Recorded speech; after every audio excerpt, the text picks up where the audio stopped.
Okay, so we're talking about Drunk Tank. Yes. Drug Take's basically it's basically getting a bunch of group of people, your typical blue collar mechanics, your geeks, your geniuses on computer, a bunch of people that are just going to discuss what the world is today. Our plan is to get loaded and just discuss everything, and then we have a red phone that rings. As we get drunk and when we get into maybe religion, we have a referee just to make sure it doesn't get crazy. And there's rules if people get a little crazy. We might have to drag them out with our bouncers.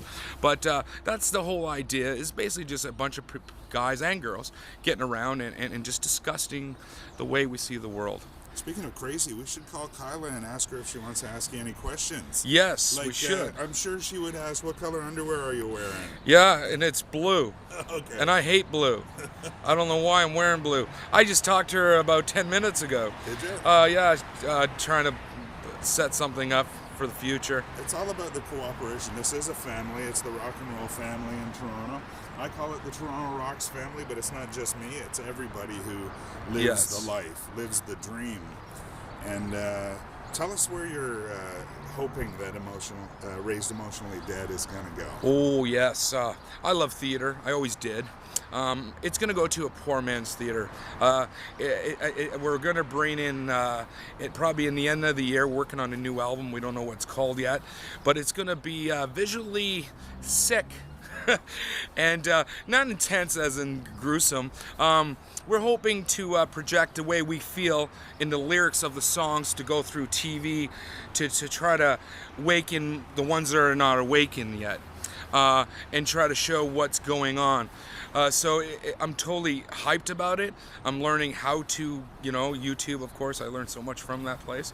And we're just learning how to get that ready for the next album, which I'm looking forward to it because it's going to be amazing. Because Raised Emotionally Dead is all about showmanship. It's all about being live and being good at it. We don't want to take your money unless you enjoy it.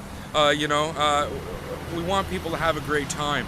And that's why we have like the Dead Dolls, we have the Killer Cheerleaders, we have big needles of booze. We're trying to break every rule that the government's giving to us at the bar. The cool thing of being a rock star, I get to smoke on stage, and that's amazing. I haven't done that, no one does it anymore. But, just the little things that we love to do that we like to push, Personally, where was your biggest audience?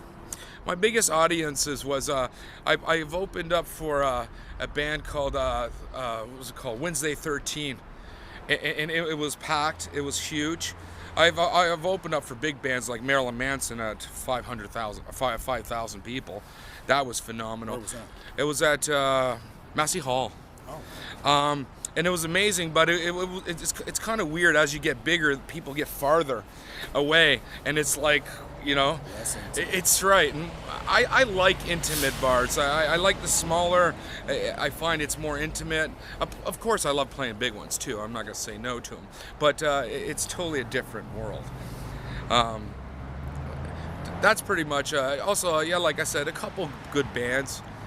That were Faster Pussycat would be a nice packed house. You're looking at 700 people there.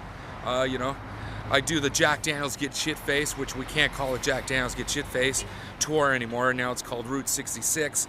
I do that every year. I've been doing it for the last 25 years with Ratch. This year it's going to be at Opera House. It's going to be huge. I'm trying to bring younger blood in, just trying to get the newer veins that are out there in Toronto. And that's kind of what Red Channel's all about, is bringing in the new and hoping they understand, and they should listen to the old, because the old know. They got experience. Sounds great, man. Raised Emotionally Dead definitely rocks. Thanks for being on Musicians in Bars Getting Beer. Thank you for having us.